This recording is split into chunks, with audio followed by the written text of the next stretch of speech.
back to carsaddiction.com. Today we'll be installing a modern Porsche steering wheel, which can be found on the latest Macans, 911s and such, into this older 911. This is a 997 GTS, and we'll be installing this steering wheel onto this car. This car does not have actually multifunctional steering wheel at all, and we'll be making everything working as it should be. The benefit to us is that the hub on all 911s, 997 and 991s, and Macans and Cayennes and whatnot have the same hub. So that will be a direct bolt-on. What will not work out of the box is the lighting of the multifunctional and the multifunction itself. This is why we had to buy an adapter to mate the 997 car module to the 991 module of the steering wheel, and that should directly make everything work. If you haven't seen us building the steering wheel from scratch, I really suggest you do so. I'll provide the link in the description below, where we got this bare steering wheel and built it into the beauty as it is. Did custom stitching right over here, the center stripe over here, and it just came out beautiful. So let's get to it. So step number one is to buy a steering wheel. Now this is the steering wheel we'll be using for this conversion, a carbon fiber steering wheel with perforated leather and yellow stitching and multi-function controls. We haven't gone for the heated, that's another extra. We're on a budget. Costs for these steering wheels range between $800 to over $2,000 easily, depending the way you go. We actually started with a $400 carbon fiber, bare carbon fiber steering wheel, and built it up slowly to our specifications and to keep within budget, and done everything locally. I'll provide a link in below where you can find these $400 carbon fiber wheels in the main description below. And up here I'll be sort of including a video on how I built this actual steering wheel. But this video is purposely on installing this wheel into the car. Now, tools that you might need if you're doing this by yourself is a screwdriver. This is in order to pop up the airbag from place, so we still need to do that for that one. You also need an M12 12-point spline socket. This is to actually dismount the steering wheel from place.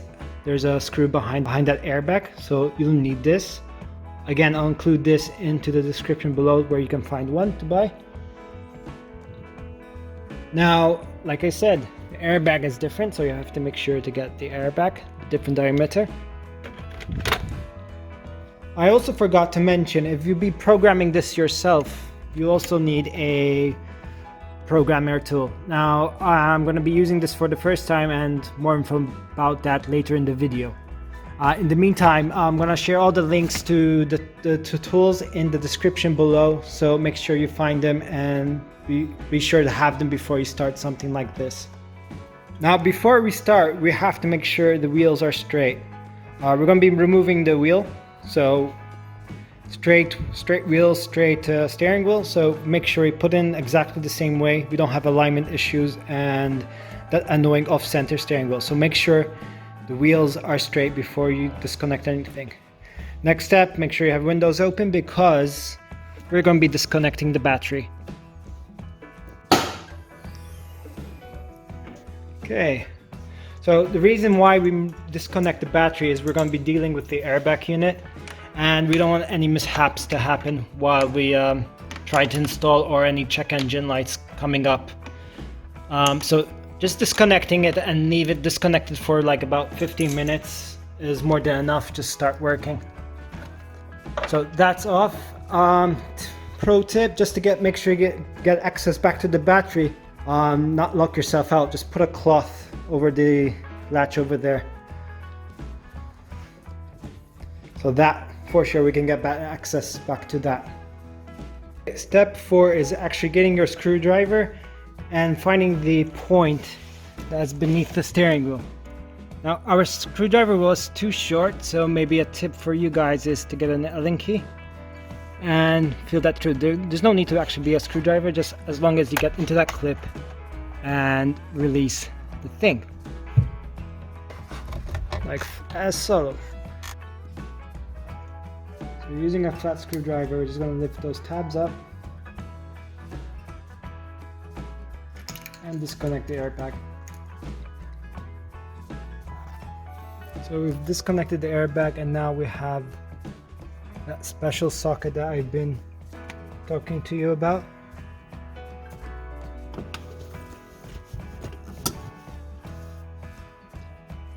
And the M12 should just slide into there, nice and snugly.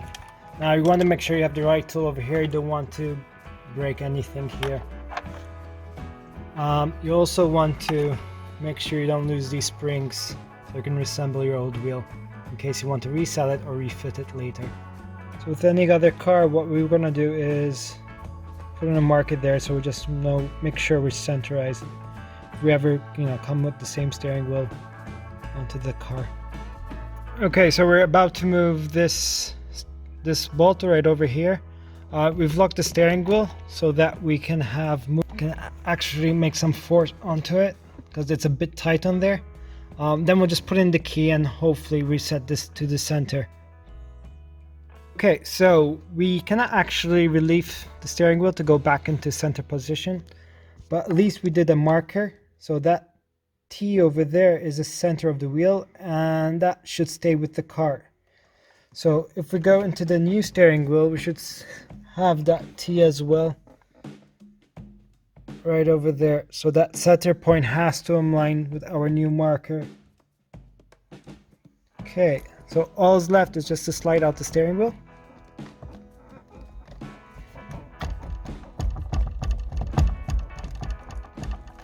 Okay, it's coming off slowly.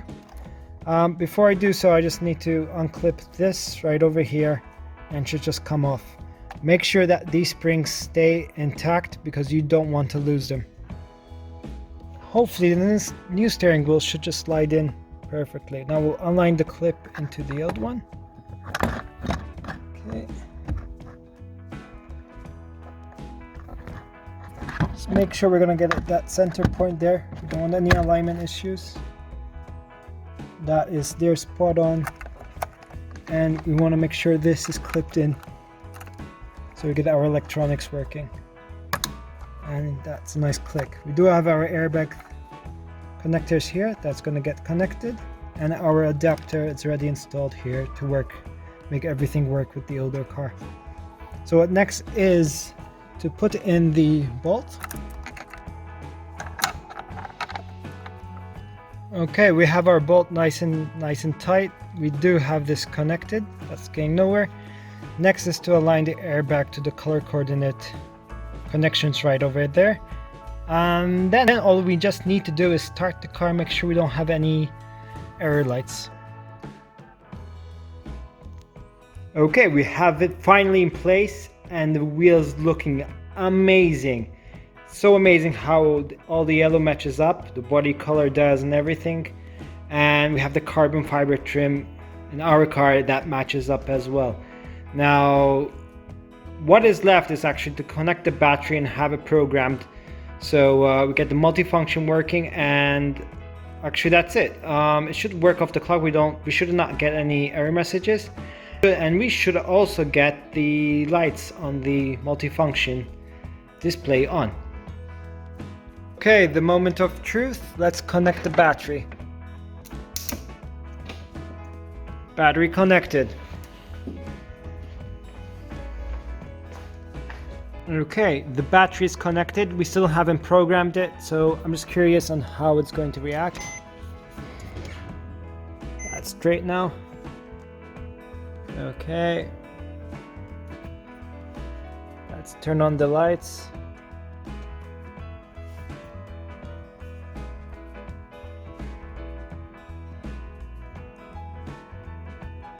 That's not working yet, so I guess it needs programming. Okay, so the adapter unit itself was not enough. We need programming to get those lights on. And nothing is working. Okay, so let's get programming. We got our tool right over there. There we go. And the old steering wheel. Yeah, so if you really want this to be cost effective, you could sell your old steering wheel. I like to really keep it because that's a rare steering wheel. for a manual GTS in Alcantara. I like to keep my cars standard with the little things that are reversible. And the steering wheel is one of them. This is why I'm doing this mod. Okay, during this video we're going to be programming the steering wheel using a Foxwell unit NT510 Elite. First things first is to locate the OBD connector in your car. Now, it's usually on the passenger side for right-hand drive cars. I assume it's the same for left-hand drive cars, again on the passenger side. And it is located right over there. That's connected. And that's started up. Okay, for this video we've removed the old 99 steering wheel and introduced a later version steering wheel from Macan or 991.2. Okay, we'll be programming it because at the moment the units don't work or don't light up. So we've connected the OBD2 connector. We'll click on Porsche. Okay, that's not a touchscreen. Use the arrow keys down here. Okay. We'll do a manual selection since we know what car we have.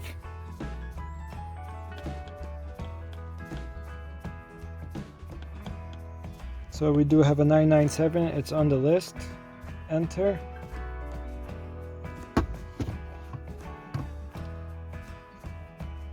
Okay. Programming. Okay, let's see if we can find it.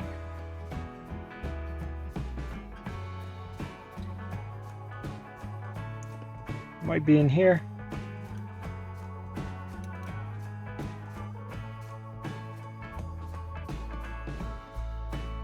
Okay, so we have to make sure our ignition's on. Currently it's off. Let's get the pad on it. Ignition's now on.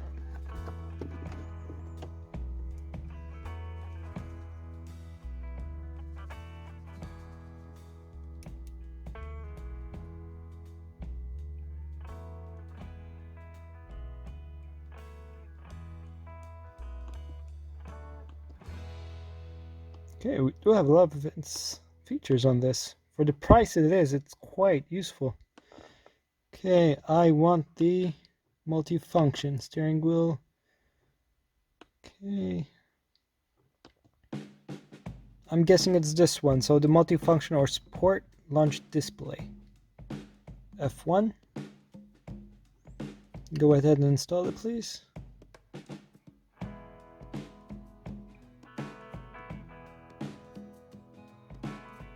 And okay. Code completed. Okay. So it's telling me I've installed it. So let's just turn on the actual lights.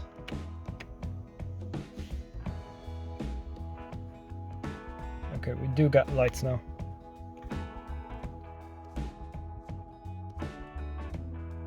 And we got. Okay, let's turn on the radio.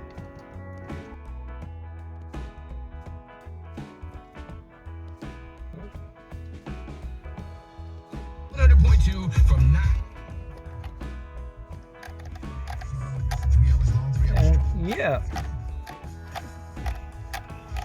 we have everything.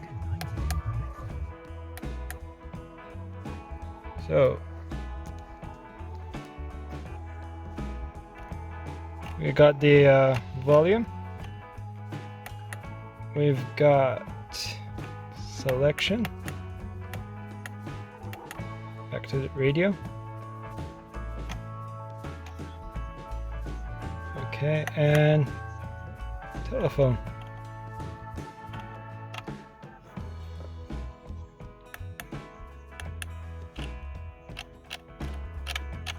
There you have it, all installed and everything.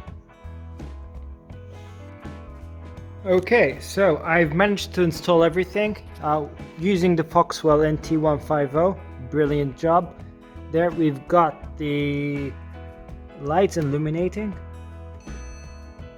You can see it on both sides. Okay, and you can see that we have the multifunction working. Selecting the phone numbers here.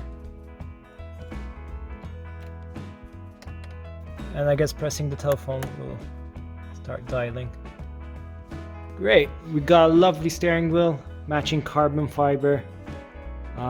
Very happy with the results. Even the color of the decals and the stitching match up. Everything's nice. I forgot to mention we got the proper manual backplate here because this was a PDK wheel. So this is like proof everything works, which is great. And there you have it. We just installed this brand new steering wheel on the car. I just went for a drive. It just feels awesome. I don't go tracking, so the advantage of my old Alcantara wheel does not make an effect. I'm more of a cruiser guy, so the multifunction is more beneficial for me. And yeah, it feels awesome. It's the same diameter as the old wheel, so turning around does not do any difference at all or anything like that. Now with our old wheel, what's left is just to pack it up and box it up for the future. One thing I like to do, and I don't see that often, is placing how much mileage the car had at the time of the wheel. That if we come to sell it, that's actually a good thing to know, so you know how much wear and tear is, to anyone who's interested in buying it. Thanks for watching the installation for the steering wheel. Please share and make sure you subscribe to the channel if you want to see more content on this car. Upcoming next is we'll be replacing the chrono area over here with a carbon fiber unit and a GT3 chrono. Thank you and take care.